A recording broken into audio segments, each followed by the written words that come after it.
Dites donc pas souvent qu'impossible n'est pas camerounais. Ici, je vais vous présenter un jeune ingénieur sorti de l'école de pisciculture de Yabassi, en abrégé ISH. Il fait dans beaucoup de choses. Et entre autres, il va vous raconter son histoire. Quelqu'un qui a beaucoup souffert, mais aujourd'hui, grâce au travail, il est devenu un homme. Je vous présente ici l'ingénieur Benjamin Toché. Monsieur Benjamin, est-ce que vous pouvez nous parler de votre activité? Bien évidemment, et vraiment, je suis tout d'abord vraiment content de vous accueillir ici dans le gîte agriel bio, c'est-à-dire le gîte des agriculteurs et des éleveurs des produits biologiques du Cameroun. Nous sommes au quartier Emana. Ça n'a pas été facile. Je viens de finir avec l'école et j'ai exercé cette activité. Bon, si vous observez bien, on a mis en place les barres bétonnées, c'est 6 barres. Et puis, tous les barres sont occupés en 2 vagues de poissons. Lorsque vous observez ici, c'est la toute première vague. On a les poissons de 600 grammes ici. Oui. Donc, ce que je vais vous dire, c'est que ce n'est pas facile. Mais la transformation, c'est dans la capitale économique. Donc, j'ai une mini-entreprise de production de saucissons de poissons à Douala. Donc, une partie de ce poisson est cheminée à Douala pour la transformation en saucissons de poissons. Une autre partie est fumée ici même sur place dans les fours chokor venant du Nigeria qui doit être vendue sous forme de poisson fumé. Et une dernière partie sera cheminée dans nos marchés pour permettre à nos populations de consommer local et bio. Donc, lorsque vous voyez là, je ne pourrais pas dire c'est déjà parfait, mais le travail est toujours en cours, on continue de travailler. Oui, monsieur Benjamin. Est-ce que vous pouvez nous parler un peu de la genèse? Est-ce que vous pouvez nous parler de votre histoire pour nous dire comment vous avez fait pour devenir ce que vous êtes aujourd'hui? Bon, sinon, je ne vais pas vous mentir, c'est un peu difficile parce que ça n'a pas été facile. Je vais tout commencer par mon histoire un peu triste. J'ai perdu mon papa à l'âge de 1 an, j'ai perdu ma maman quand je faisais la classe de Koumou 1, j'avais 11 ans. Mais bon, après cela, j'ai grandi avec ma tante, qu'elle prenait soin de moi. Et j'ai eu mon concours d'entrée en 6e lycée de Batokop. Ça n'a pas été facile. Ensuite, lycée Bafoussam Diandam. Ensuite, lycée Bilain de Lyon.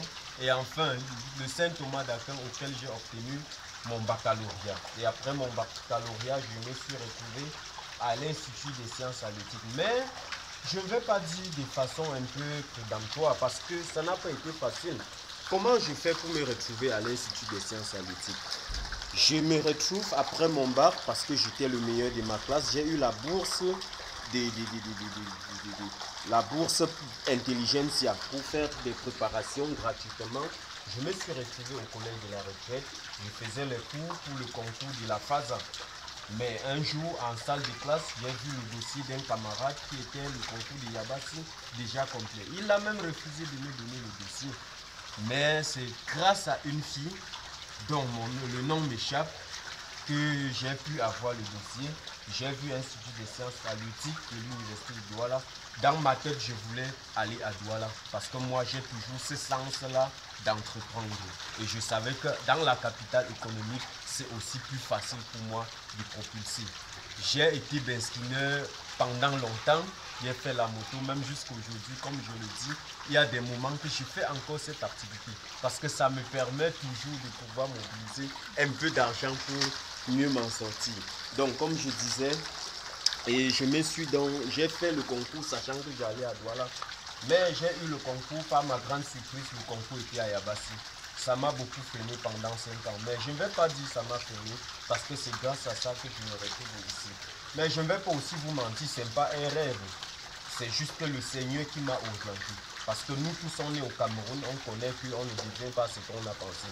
Mon rêve n'était pas dans les poissons. Mon rêve était tout d'abord l'élevage des poulets, l'élevage des porcs. Mais je me retrouve toujours dans les mêmes activités, mais un peu de manière un peu plus esthétique. Parce qu'aujourd'hui, je suis très content. Ok. Oui, monsieur Benjamin Toché, à vous suivre. Est-ce que vous pouvez conseiller un jeune Camerounais d'entreprendre aussi de la pisciculture, dans l'élevage des poissons? Bon, ce que je dirais déjà, c'est que l'école Institut des sciences halieutiques déjà regorge beaucoup d'ingénieurs qui sortent par année, au moins 100 ingénieurs qui sortent chaque année. Et puis, je dirais que encourager, il y a les cours d'entrepreneuriat qui nous font comprendre qu'on doit entreprendre. Quand je parle d'entreprendre, c'est que nous, dans le système camerounais, tous les gens ne vont pas travailler dans le gouvernement.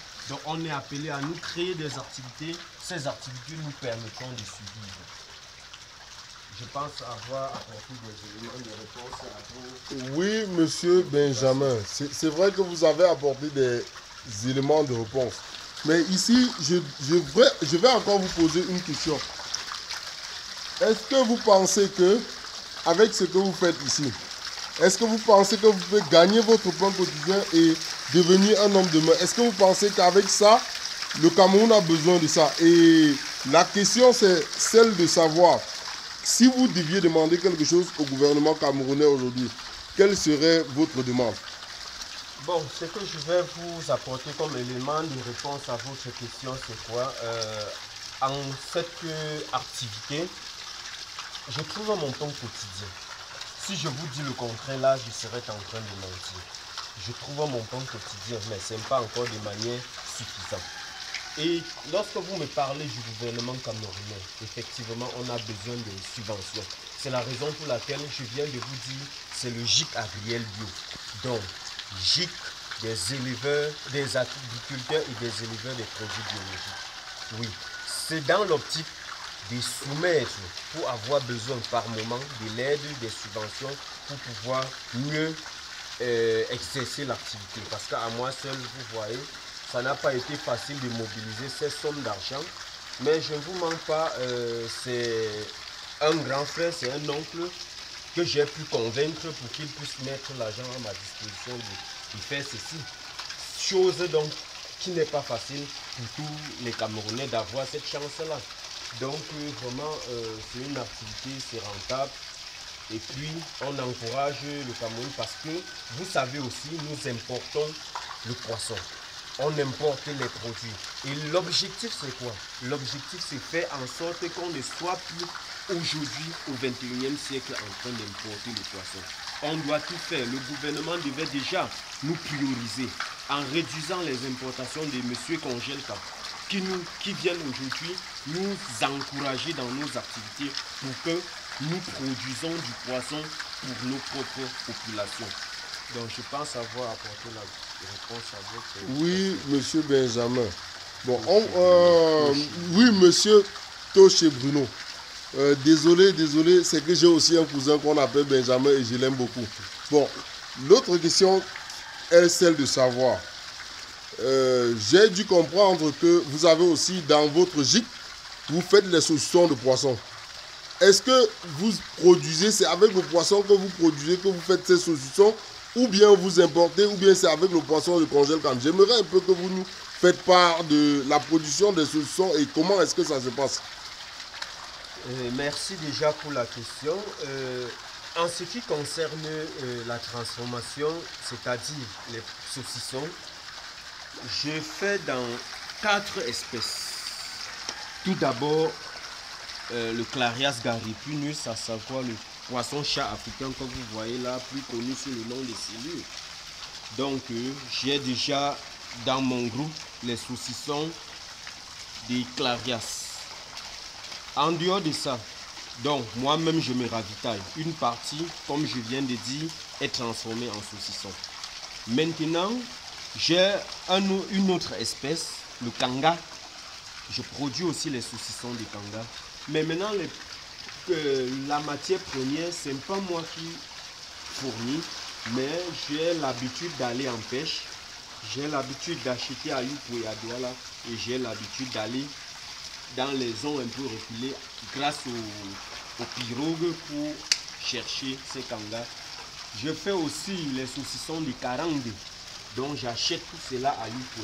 Je fais aussi enfin le saucisson de Mâchoiron et le saucisson de Capitaine. Donc tous ces produits sont achetés à Youpo.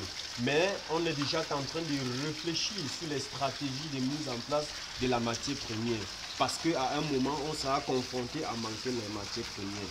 Donc on réfléchit comment faire pour ne pas avoir cette pénurie-là de la matière première. Merci monsieur, merci beaucoup, merci monsieur Benjamin. Je pense que la prochaine épisode, on aura les éléments de réponse, surtout beaucoup plus sur votre usine de production de saucissons qui est à Douala. On aura l'occasion de venir à l'usine et vous feriez mieux de mieux nous expliquer ce qui fera la joie des Camerounais. Et je pense que votre usine va recruter aussi beaucoup de Camerounais et donner les emplois aux jeunes. Bon, maintenant, comme le mot de remerciement, je ne cesserai de vous dire qu'en ce moment, si vous remarquez, je suis en train de faire la vidange de ce bac. Si vous observez, il y a la couleur de l'eau qui est, si je peux dire, noirâtre, sombre. Effectivement, ce sont des questions que je pouvais apporter, des éclaircissements, mais bon, la prochaine fois. Donc, je suis en train de vider. Si vous voyez à côté, j'ai vidé hier. Ici, c'est avant-hier. Donc, je vide comme ça, merci, 4 jours après, chaque jour. Et dans les bacs-ci, comme je l'ai dit, il y a les poissons dans tous les bacs. Donc, je vous remercie de votre présence déjà ici au GIC Agriel Bio. Et vraiment, je serais vraiment beaucoup ému de vous accueillir pour une prochaine fois dans l'usine de transformation. Je vous remercie. Merci, monsieur.